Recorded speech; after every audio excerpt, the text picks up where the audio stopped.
Para fechar nossa sequência de videoaulas sobre valor justo, hoje nós vamos conversar sobre algumas abordagens de mensuração. Em vídeo anterior, nós havíamos determinado um conjunto de etapas a fim de se mensurar o valor justo do ativo.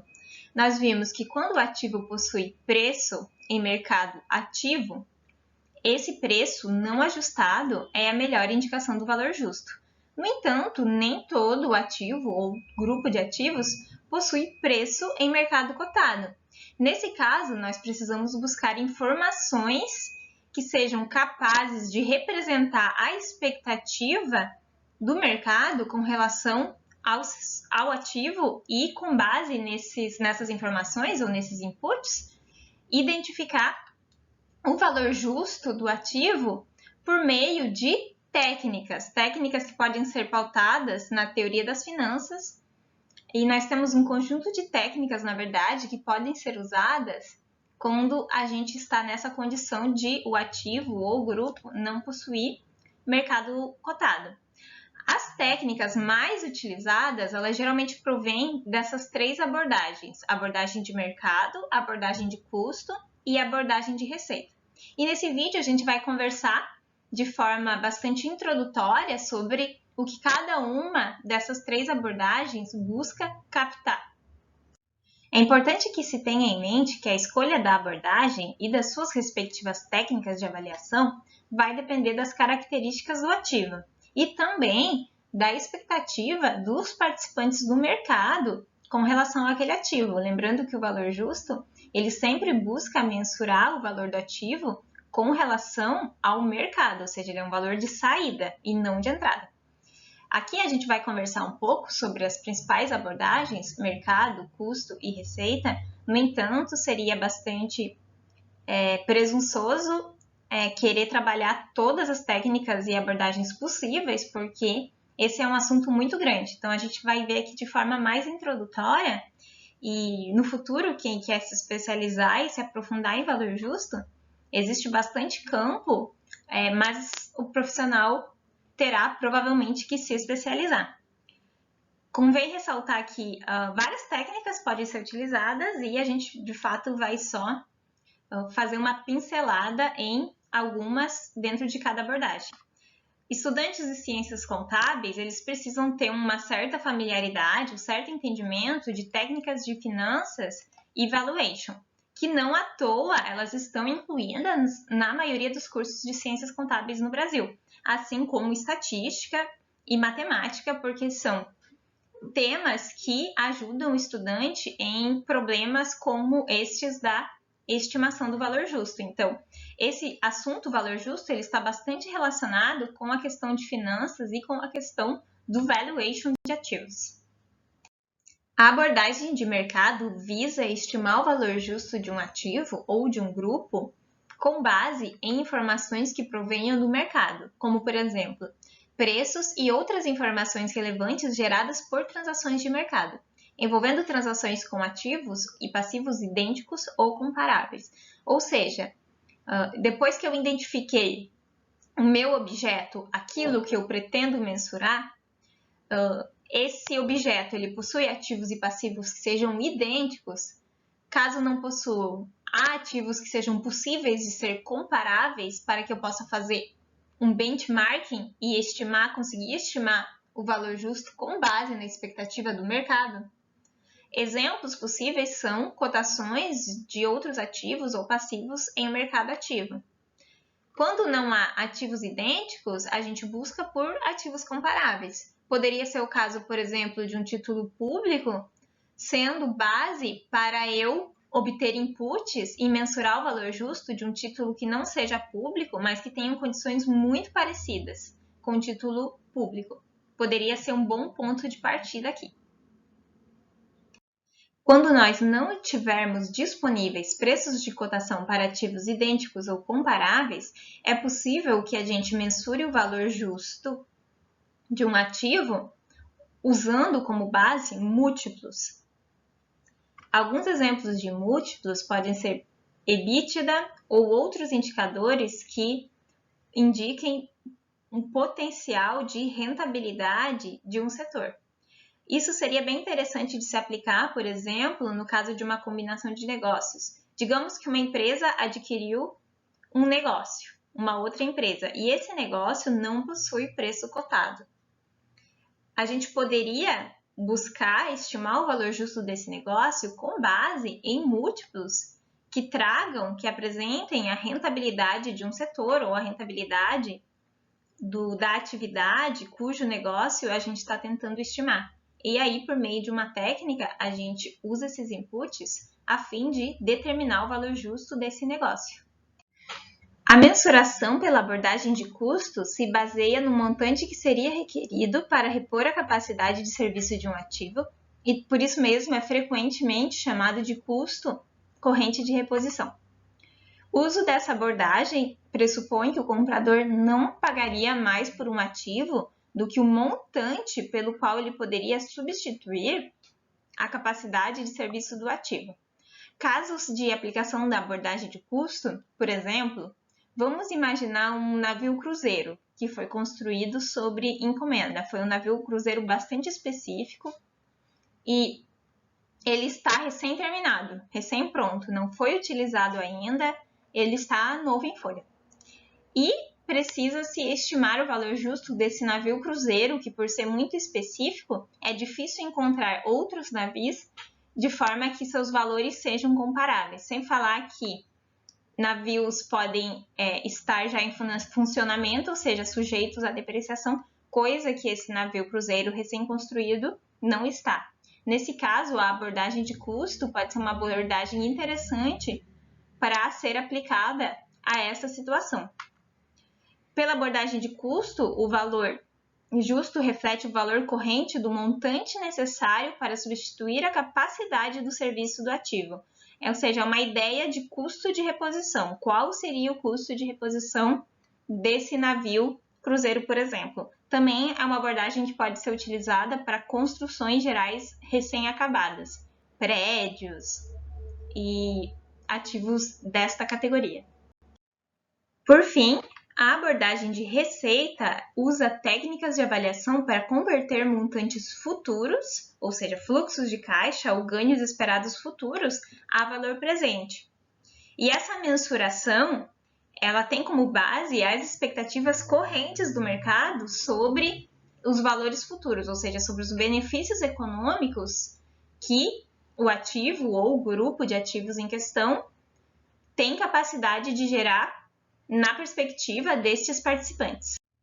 Conforme eu comentei anteriormente, o CPC 46 não faz menções específicas a quais técnicas deveriam ser utilizadas, dependendo de quais ativos seja o nosso objeto. Mas, dentro da abordagem de receita, ele traz alguns exemplos, como o ajuste a valor presente de fluxos futuros, modelos de precificação de opções, no caso de opções, como o modelo binomial ou Black-Scholes, e o método multiperíodo de ganhos excedentes, que é um método, de acordo com o CPC 46, interessante para o valor justo de certos ativos intangíveis. Se a gente pegar, por exemplo, a avaliação de propriedades para investimento, um ativo não financeiro, é comum o uso de projeção de receitas de aluguel provenientes do imóvel. Então, vamos imaginar que uma propriedade para investimento que esteja sendo utilizada para aluguel. Uma projeção de aluguéis esperados de acordo com o que o mercado espera que uma PPI naquelas condições receba de aluguel, trazidos a valor presente, poderia indicar o valor justo dessa propriedade para investimento. Para exemplificar, vamos olhar um exemplo de abordagem de receita. A companhia Weider deseja avaliar o valor justo de um conjunto de máquinas, ou seja, uma UGC, que fabricam botas pretas em 30 de dezembro de 2016. As máquinas têm capacidade de produzir 10.000 pares de botas pretas por ano. Além disso, a Weider espera utilizá-las por mais 3 anos. Após esse período, as máquinas estarão totalmente depreciadas. Tendo em vista que as máquinas não possuem cotação em um mercado ativo que esteja de acordo com suas condições atuais de uso e localização, ou seja, não conseguimos usar a cotação de mercado como referência, e tendo em vista também que ela não atende aos requisitos para ser avaliada pela abordagem de custo, ou seja, não é uma máquina que se caracteriza como satisfatória para usar a abordagem de custo, que usaria o preço corrente de uma máquina que a substituiria, porque essa máquina ela é antiga e não tem substituta. Então, a companhia Werder teve que mensurar o valor justo utilizando a abordagem de receita. Ou seja, a companhia Werder, dadas essas condições, entendeu que a abordagem de receita é a melhor abordagem possível para mensurar o valor justo deste conjunto de máquinas. Com base em informações extraídas do mercado, a Werder observou que os participantes de mercado esperariam que, para um conjunto de máquinas que operasse com a capacidade e condições que estas operam, ocorressem os seguintes fluxos de caixa. E aqui a gente tem os fluxos esperados dos próximos 3 anos. As receitas de venda esperadas, os custos esperados, despesas gerais esperadas e, por fim, o lucro líquido esperado. Importante ter em mente que essa estimativa ela tem como base expectativas dos participantes de mercado. Ou seja, essa venda esperada aqui, ela não é estimada em cima do preço de venda que a entidade pretende praticar, mas com base no quê? No que participantes de mercado dessa bota esperam que seja vendido, então preço esperado vendido com base nas expectativas desses participantes de mercado, que pode ser diferente do preço de venda que a empresa espera praticar. Por exemplo, ela poderia querer praticar um preço de venda menor do que o que os participantes de mercado esperam. Mas isso não importa. O que importa para esse orçamento aqui, para essa previsão, é a expectativa dos participantes de mercado. Além disso, a Werder estimou que a taxa de desconto mais apropriada para trazer os resultados a valor presente, com base nas premissas do participante de mercado, é de 10% ao ano. Aqui, é claro que eu trouxe uma taxa ilustrativa. Para essa taxa ser estimada no mundo real, teria-se que partir das premissas dos participantes de mercado. Então, não importa qual a metodologia de apuração da taxa, qual foi a técnica definida, mas ela precisa priorizar inputs que venham de participantes de mercado. Então, lembrem dos níveis, né? Nível 1, nível 2, nível 3. Sempre maior prioridade é dado para os maiores níveis, ou seja, para inputs que venham, que representem as expectativas dos participantes do mercado. E para dados não observáveis, sempre deve ser dada a menor prioridade. Então, quando a gente usa essa taxa para trazer o fluxo esperado, no nosso caso aqui o lucro líquido esperado a valor presente, com base nessa taxa de 10% ao ano, e quando nós somamos o valor presente desses fluxos futuros esperados, nós chegamos a um total aqui de R$ 133.132,98, que nesse exemplo aqui poderia ser muito bem, eu sou uma péssima pintora, como vocês podem ver, poderia ser muito bem, agora vou ter que terminar, né? O valor justo para essa situação, ou seja, para essa unidade geradora de caixa, vou tentar escrever um VJ aqui de valor justo.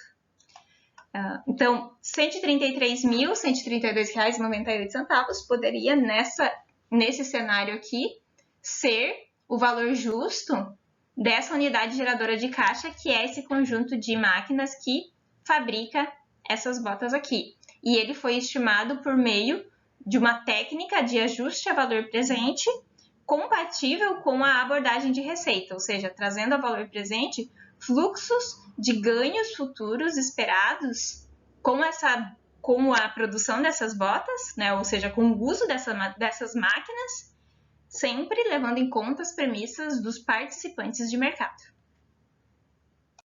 Enfim, para fechar o que foi bastante frisado ao longo de nossas aulas, o que faz de determinado valor um valor justo nos termos do CPC 46 é que ele foi obtido ou estimado considerando a perspectiva dos participantes de mercado. Se não houver preços correntes em mercados ativos, o valor justo ele vai ser mensurado utilizando alguma técnica de avaliação dentro de alguma abordagem, seja ela abordagem de mercado, abordagem de custo, abordagem de receita, ou mesmo outra abordagem além dessas três. Essas três foram comentadas aqui porque são as mais comuns, de acordo com o CPC 46, porém, outras técnicas, se adequadas, também seriam possíveis. No sentido, a diretriz que o CPC 46 dá na estimativa do valor justo, ela é no sentido de a entidade utilizar técnicas que seriam utilizadas pelos participantes do mercado, ou seja, priorizar a estimativa considerando que os participantes de mercado levariam em consideração ao precificar o ativo em questão e maximizar o uso de dados observáveis e minimizar o uso de dados não observáveis como dados de entrada na modelagem de avaliação, ou seja, independentemente da técnica utilizada na mensuração do valor justo, a gente sempre deve priorizar e maximizar o uso de dados observáveis, ou seja, dados que foram extraídos do mercado, e minimizar o uso de dados não observáveis, que seriam dados que não saíram do mercado por não haver essa fonte de informações no mercado. Então, isso no mercado. Então, eles devem ser sempre a última das opções, ok? Assim, a gente fecha nosso ciclo de aulas de valor justo. Espero ajudar ter elucidado esse assunto de alguma forma e desejo bons estudos a todos vocês.